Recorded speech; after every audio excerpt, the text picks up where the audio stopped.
Dzień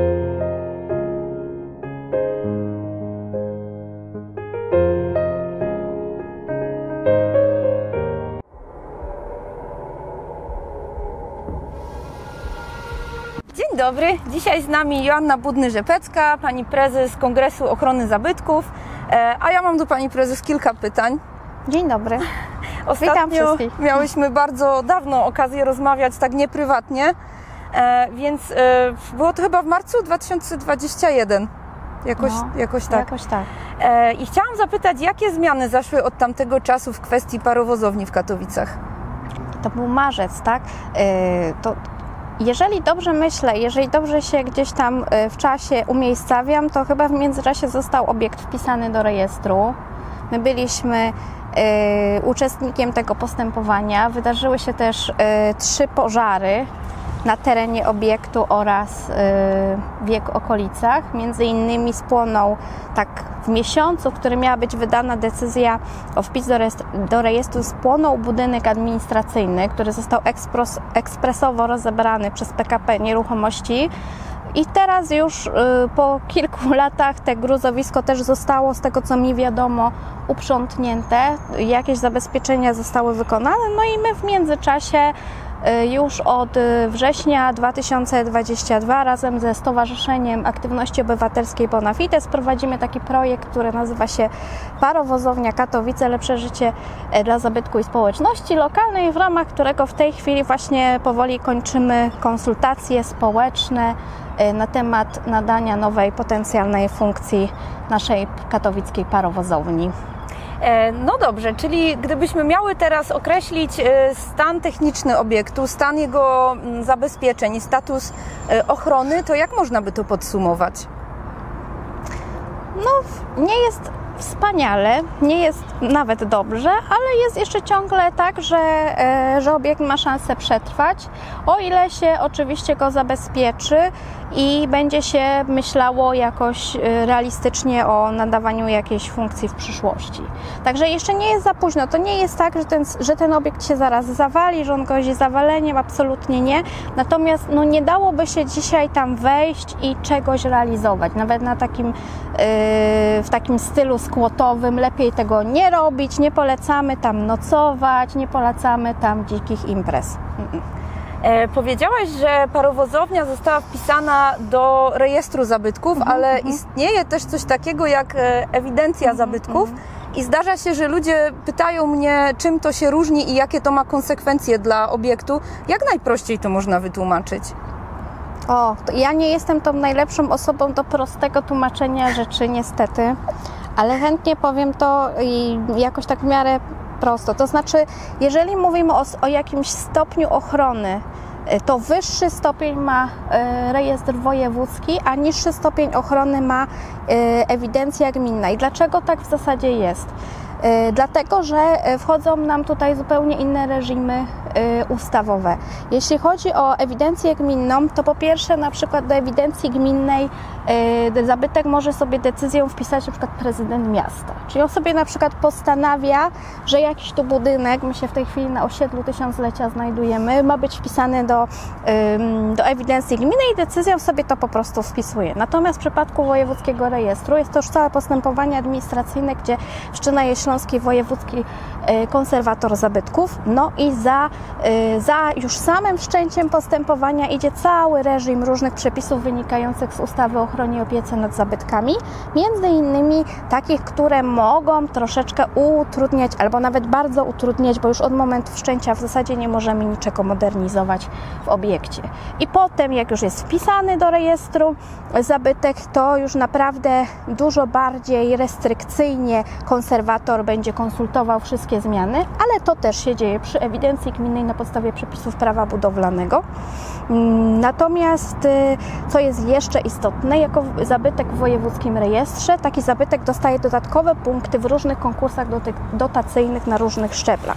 I to na szczeblach ministerialnych, jakichś funduszy unijnych itd., itd. Więc tak z perspektywy jakby takiego sumowania takich ryzyk i korzyści, które mamy przy wpisie, no to dla takich bardziej wartościowych obiektów, takich ikon architektury który na przykład Śląska, Katowic, lepiej jest być wpisanym do rejestru, bo z jednej strony chronimy jakby tak zwaną substancję zabytkową, a zarazem mamy dodatkowe możliwości zewnętrznego finansowania takiego zabytku. Myślę, że słuchacze zrozumieją teraz, już na pewno. Natomiast jeszcze chciałabym się dopytać o działalność Kongresu Ochrony Zabytków i o projekt Parokato, który można obserwować też na Instagramie. Tutaj się pojawi za chwilkę taka chmurka informacyjna i na Facebooku, to druga chmurka. Bardziej, okej. Także zachęcamy do odwiedzenia tych mediów społecznościowych, do komentowania, do jakiejkolwiek aktywności. Chciałam zapytać o planowane działania, o przyszłość. Jakie macie zamiary na najbliższe tygodnie? No więc takie najbliższe wydarzenie, które będzie się wiązało właśnie z tym projektem, to będziemy we wrześniu organizowali warsztaty podsumowujące konsultacje i zapraszamy wszystkich, również tych, którzy do tej pory nie mieli okazji wypełnić ankiety, może będzie link? Będzie link. Którzy nie mieli okazji też brać udziału na przykład w wywiadzie jakimś takim indywidualnym, bo też pytamy różnych mieszkańców o to, co oni by widzieli w tym miejscu. Każdy może przyjść na te warsztaty i my tam będziemy omawiać właśnie te dotychczas zebrane pomysły i razem ze specjalistami z dziedziny architektury, rewitalizacji czy turystyki industrialnej będziemy po prostu je omawiać i wypracowywać takie koncepcje, które też znajdą się we wnioskach podsumowujących raportu, który tam powiedzmy pod koniec września czy na początku października zostanie opublikowany. No i następnie planujemy seminaria upowszechniające, gdzie też wszystkich zapraszamy, gdzie będziemy prezentować wyniki tych badań w zasadzie, bo to jest rodzaj badania. No właśnie, te wszystkie konsultacje odbywają się między innymi po to, żeby ustalić nową funkcję dla parowozowni.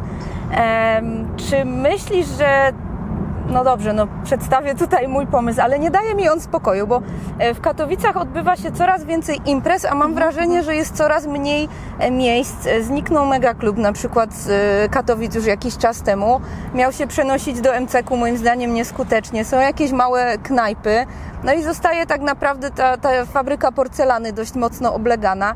A gdyby tak na przykład w parowozowni urządzać Tauron Nowa Muzyka, czy to są tylko mrzonki, czy faktycznie byłaby taka możliwość, żeby to się stała taka ikona muzyczno-rozrywkowa Katowic? Nie pytasz, tak? Jako marzycielkę, nie wiem.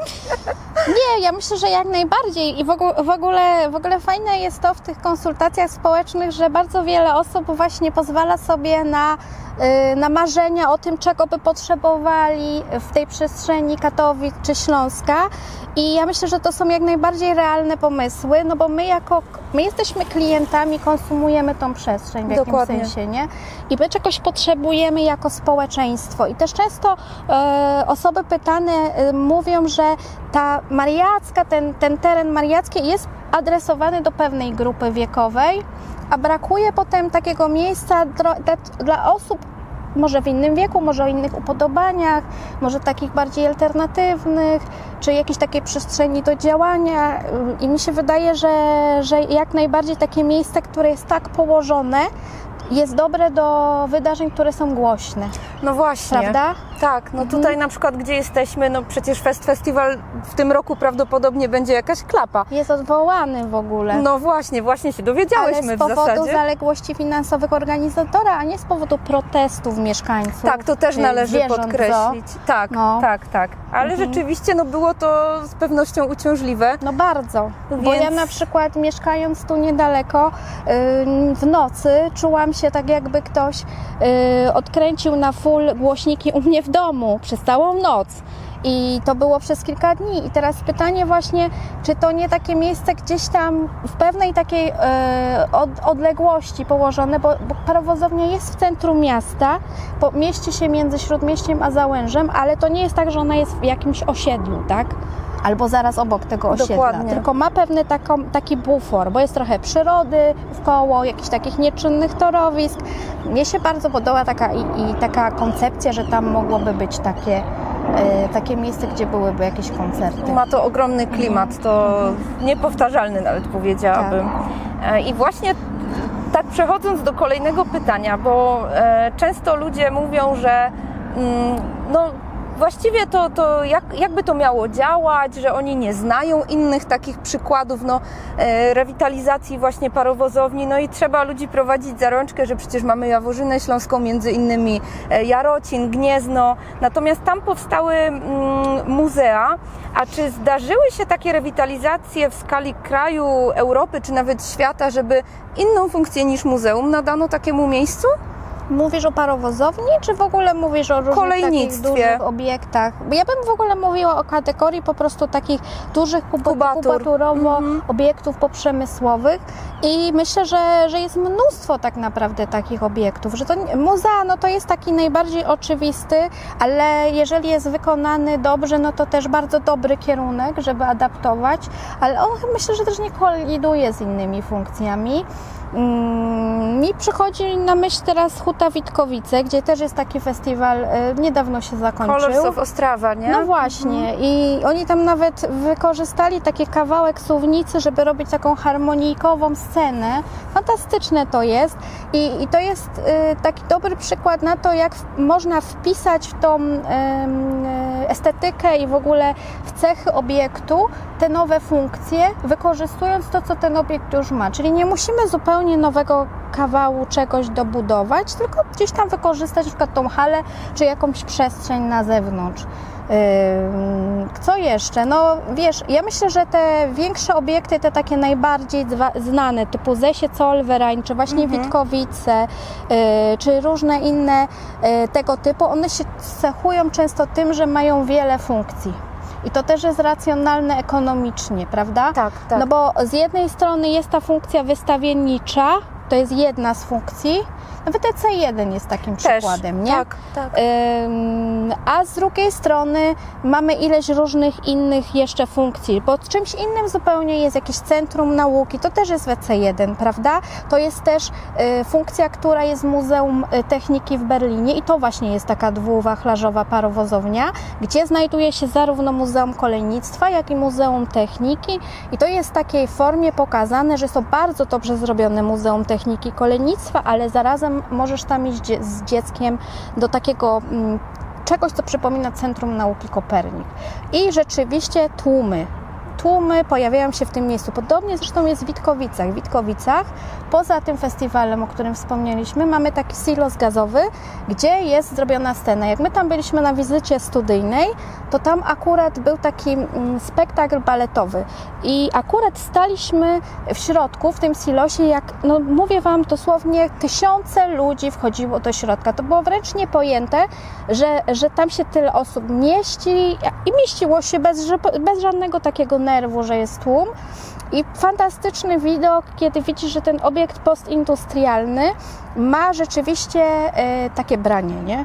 No. Dokładnie. No. Także ja myślę, że jak najbardziej i w ogóle nie ma się co dziwić, że takie obiekty znajdują te funkcje w różnych krajach i gdzieś dla mnie na przykład taką inspiracją, której my sobie nie do końca zdajemy sprawę, całego tego loftowego stylu, który w pewnym momencie nas zawojował, jest trochę Nowy Jork, gdzie tam po prostu w taki naturalny sposób bardziej taki element, który nam się z industrialnym kojarzy, jest po prostu w tych konstrukcjach drapaczy chmur, które tam były budowane, ale tam po prostu to jest takie normalne, że wchodzisz do Empire State Building i widzisz po prostu te nitowanie. To jest element wnętrza, ale nie takiego sztucznie stworzonego, dorobionego, tylko takiego, który tam jakby naturalnie był od początku. No i to się i to jakby zostało w tej estetyce, a my dzisiaj sobie nie do końca zdajemy sprawę, że to łączenie drewna, metalu czarnego i czegoś tam, to gdzieś się z tamtych różnych loftów takich amerykańskich też nam trochę wzięło z filmów i tak dalej. I tu jak najbardziej parowozownia może być znowu takim miejscem, które może być takim atrakcyjnym, wizualnie też miejscem spędzania wolnego czasu.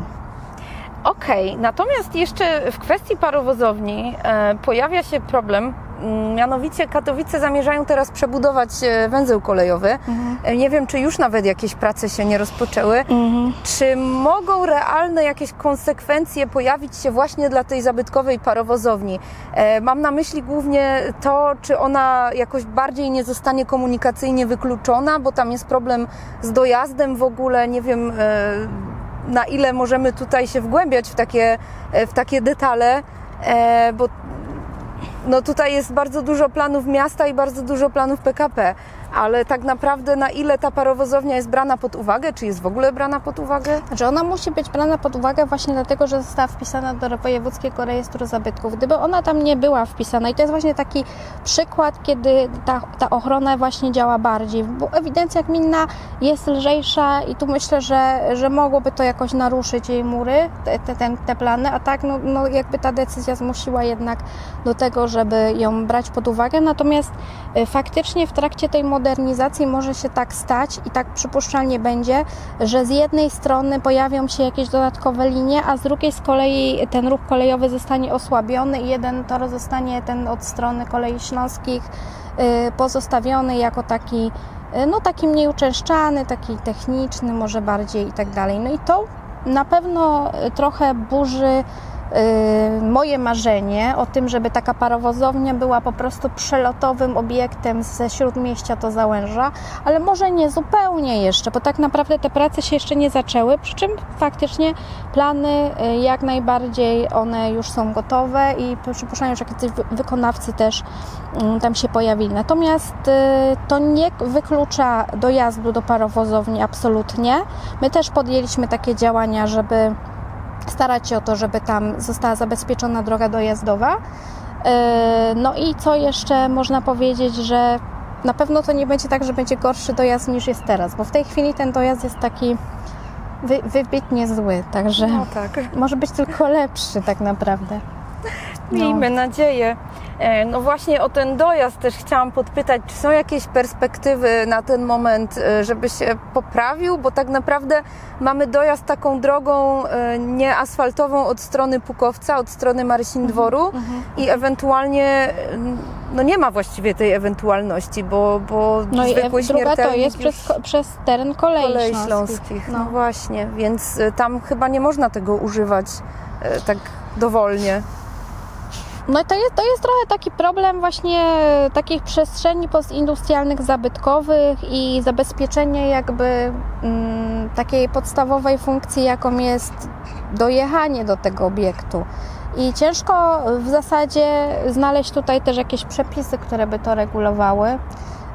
Natomiast na pewno jeżeli by się znalazł inwestor albo jakiś podmiot, który byłby gotów się zająć tym obiektem, no to też jemu byłoby łatwiej rozmawiać czy to z miastem, czy z Kolejami Śląskimi o tym, żeby ten dojazd zabezpieczyć, czy też z PKP, no bo jakby tutaj mamy iluś aktorów i oni wszyscy razem muszą chcieć działać, żeby ten dojazd się ziścił i szczerze moje zdanie jest takie, że i to widzimy zawsze przy różnych obiektach, że kiedy tylko ktoś chce, to naprawdę nagle się okazuje, że to nie jest żaden problem. To nie jest tak, że problemem jest tutaj dojazd, tylko problemem jest tutaj w tym momencie brak dobrej woli, moim zdaniem. Dobrze, to jak już jesteśmy przy zabytkach ogólnie, chciałam jeszcze zapytać o inne działania podejmowane przez Kongres Ochrony Zabytków, bo przecież zajmujecie się jeszcze innymi miejscami, innymi inicjatywami i czy tak mogłabyś nam uchylić rąbka tajemnicy? No, to są takie bardziej tematy, gdzie my wspieramy różne inicjatywy lokalne, społeczników, którzy działają w różnych innych miastach też na Śląsku. No i na przykład angażujemy się w temat Szybu Krystyna w Bytomiu, który też teraz został przejęty przez nowego właściciela i będziemy się temu uważnie przyglądać, co się tam dzieje. Tak samo elektrociepłownia Sząbierki. Tam rzeczywiście się ostatnio udało właścicielowi wyremontować wieżę zegarową. Ja się tylko zastanawiam, czy to jest ostateczny wygląd tego, co... Też się zastanawiałam nad tym. Co oni tam planują. Jeżeli to jest ostateczny wygląd, to będę trochę smutna. Miejmy nadzieję, że to zabezpieczenie po prostu. To jest po prostu zabezpieczenie. Ja sobie zdaję sprawę z tego, że to i tak już musiały być ogromne koszty. Dokładnie. I tak jak od początku też zdawaliśmy sobie sprawę, jak ambitny jest to projekt, żeby tutaj przy elektrociepłowni cokolwiek tak naprawdę zrobić, a już nie mówię o tym, żeby nadać temu obiektowi funkcję i to jeszcze w taki skuteczny sposób. Bo powiedzmy sobie, my się właśnie też zajmujemy trochę tak teoretyzowaniem na temat tego nadawania funkcji, na temat tego, jak powinna wyglądać rewitalizacja, że rewitalizacja to nie jest tylko remont zabytku, ale także rewitalizacja społeczna. I pamiętajmy, że obiekty przemysłowe, one się często w dosyć takich trudnych społecznie dzielnicach znajdują miast, prawda? Prawda, I tak jest jeszcze bardziej tak naprawdę w Bytomiu.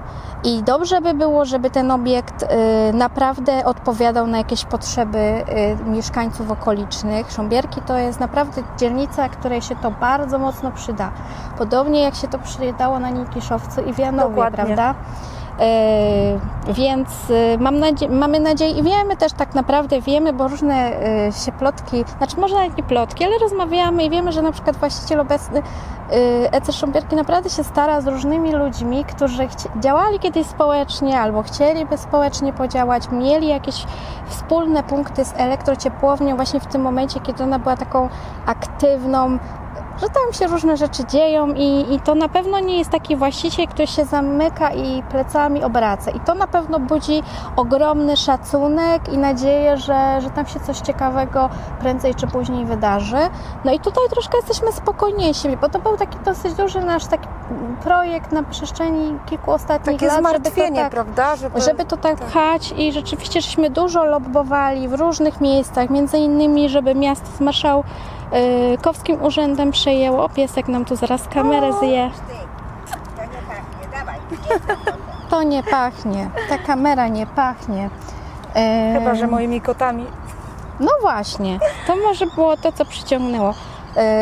Więc trochę to cieszy, ale też niepokoi, no bo po prostu racjonalnie wiemy, że to jest duży wysiłek, który będzie tutaj po stronie właściciela. No i teraz ciekawa jestem tego nowego właściciela, Krystyny. Przyznam, że liczyłam odrobinę, że miasto jednak się skusi. Również. Bo miasto Bytom ma taki trochę problem ze zrozumieniem, jaki potencjał ma...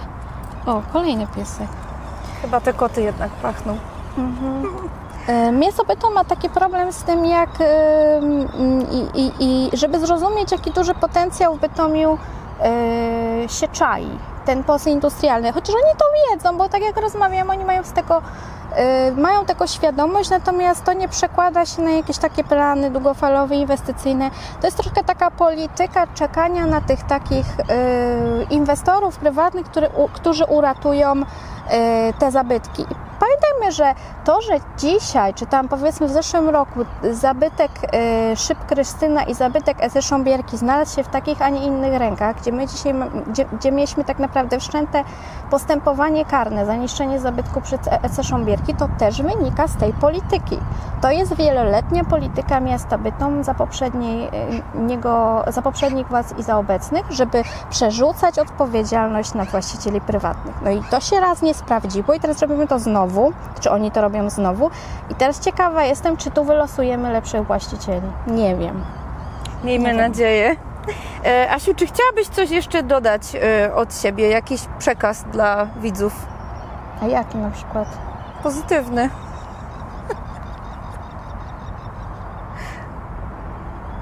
Może taki, żebyśmy mieli świadomość, że jakieś zabytki, które gdzieś są w naszych miastach, to jest taka wspólna przestrzeń, że możemy i mamy prawo marzyć o tym, co chcielibyśmy widzieć w naszych miastach i żądać tego od naszych władz, albo w ogóle po prostu w jakiś sposób manifestować czy wyartykułować te potrzeby, bo wtedy też ci prywatni inwestorzy będą wiedzieli, że my jako klienci po prostu przyjdziemy do nich i będziemy w taki czy inny sposób tam spędzać czas. No bo pamiętajmy, że te zabytki, wszystkie one też muszą się jakoś utrzymać, a my przecież chcemy spędzać miło czas w naszych miastach, chcemy mieć jakieś ciekawe miejsce, żeby iść z przyjaciółmi przyjaciółmi, znajomymi, rozwijać się i tak dalej. Więc myślmy o tej naszej wspólnej przestrzeni w ten sposób i nie zamykajmy się w takim podejściu, że się nie da, że to nie ma sensu, że oni nas nie posłuchają, bo tak naprawdę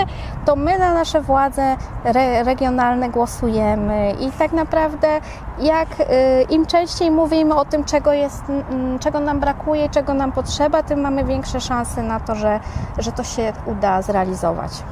Bardzo dziękuję za rozmowę. Dziękuję. Było naprawdę bardzo treściwie, więc miejmy nadzieję, że do następnego razu. No i cóż, dbajmy o naszą przestrzeń i pamiętajmy o zabytkach. Dokładnie. Dziękuję Ci bardzo, Dziękuję Asiu, za tę rozmowę również. Dziękuję.